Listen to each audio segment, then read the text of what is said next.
शिव की आराधना किसको कहते हैं? कोई कहता है कि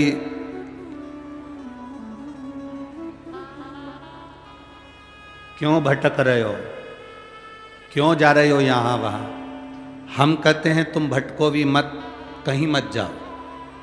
तुम्हारे घर के नजदीक में जो शंकर का शिवालय हो, तुम्हारे घर के नजदीक में जो शंकर का मंदिर हो, शिव मंदिर हो, शिवालय हो, उस शिवालय में जाकर एक लोटा जल प्रतिदिन चढ़ाना प्रारंभ करो।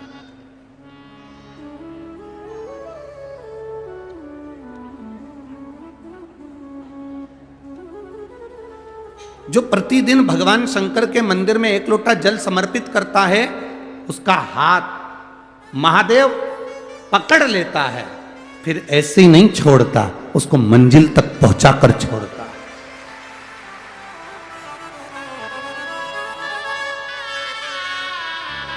वो ऐसे ही नहीं छूट सकता।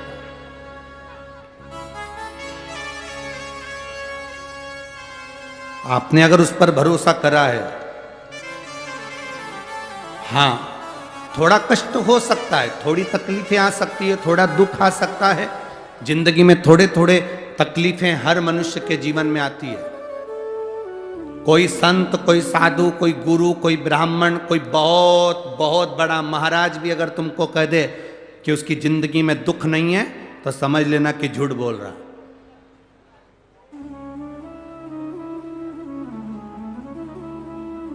मेरे राम जी महाराज भी इस पृथ्वी पर जन्मे तो उनकी जिंदगी में भी दुख आया। मेरे भगवान कृष्ण भी इस पृथ्वी पर जन्मे तो उनकी जिंदगी में भी दुख आया। माता जानकी भी इस पृथ्वी पर प्रगटी तो उनकी जिंदगी में भी दुख आया। राधा रानी भी इस पृथ्वी पर प्रगटी तो उनकी जिंदगी में भी दुख आया। संसार में अगर जन्म लिया है, मृत्यु लोक में अगर तुम पैदा हुए हो, पृथ्वी पर अगर तुम आए हो, तो तुम्हारी जिंदगी में दुख ये नहीं कि नहीं आएगा। हमारे पूर्व के कर्म के अनुसार हमारी जिंदगी में दुख, हमारी जिंदगी में तकलीफें आती है, पर वो दुख मिटेगा कैसे?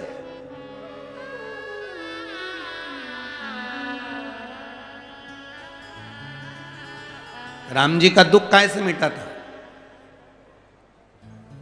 राम पथ गमन में जहां जहां चलकर देखो, चलो आपके पास में है पंचवटी, आपके पास में नासिक लगा हुआ है, पंचवटी लगी हुई।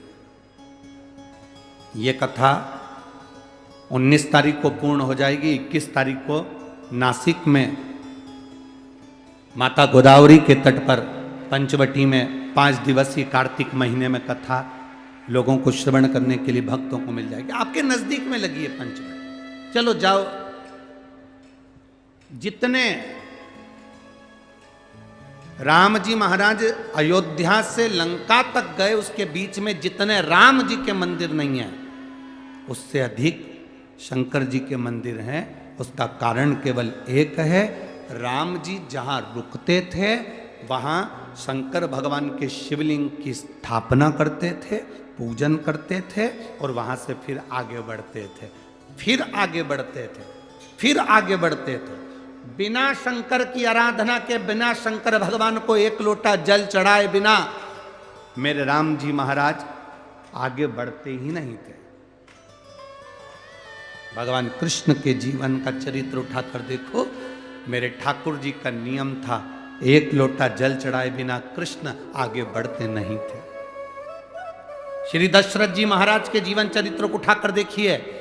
सूर्य नारायण भगवान को जल और शंकर भगवान को जल चढ़ाए बिना दशरथ जी महाराज आगे बढ़ते नहीं थे। श्री जनक जी महाराज के चरित्र को उठाकर देखिए।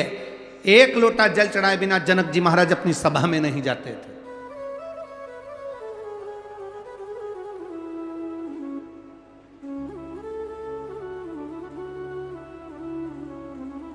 थोड़ी जिंदगी में तूफान आते हैं, कष्ट आते हैं, दर्द आता है, तकलीफें आती हैं, पर तूफान आता है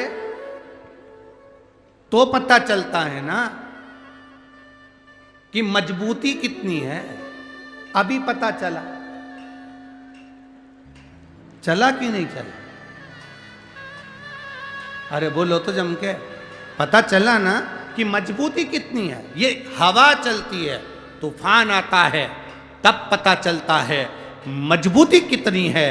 उसी तरह दूसरे धर्म के लोग तुम्हें डिगाने के लिए आगे बढ़ते हैं, पर तुम्हारे भीतर का सनातन धर्म दिखा देता है कि मजबूती कितनी।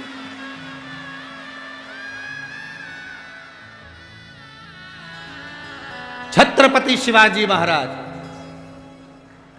जिनकी माता ने कहा कि बेटा सामने किला है और वो किला मुझे चाहिए, शिवाजी कहते हैं माँ क्या बात करती हो, ये किला वहाँ कितना कितना सैनिकों का बल भरा पड़ा हुआ है और मेरे पास में कुछ भी नहीं है, मेरे पास कुछ भी नहीं।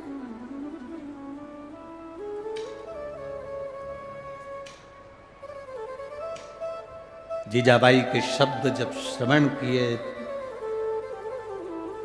छत्रपति शिवाजी महाराज को छत्रपति का संबोधन स्वयं उनकी माता ने दिया है, स्वयं उनकी माता ने।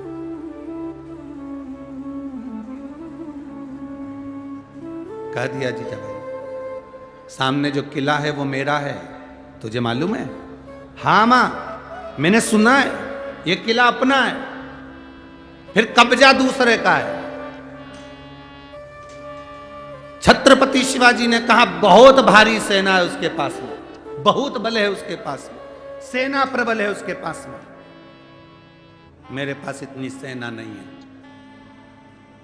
मां ने कह दिया शिवाजी तेरे बस की बात नहीं है, मैं खुद जाऊंगी और किला लेकर आऊंगी। स्वयं शिवाजी ने सुना कि मां स्वयं किला लेने के लिए जा रही है, स्वयं किला। मां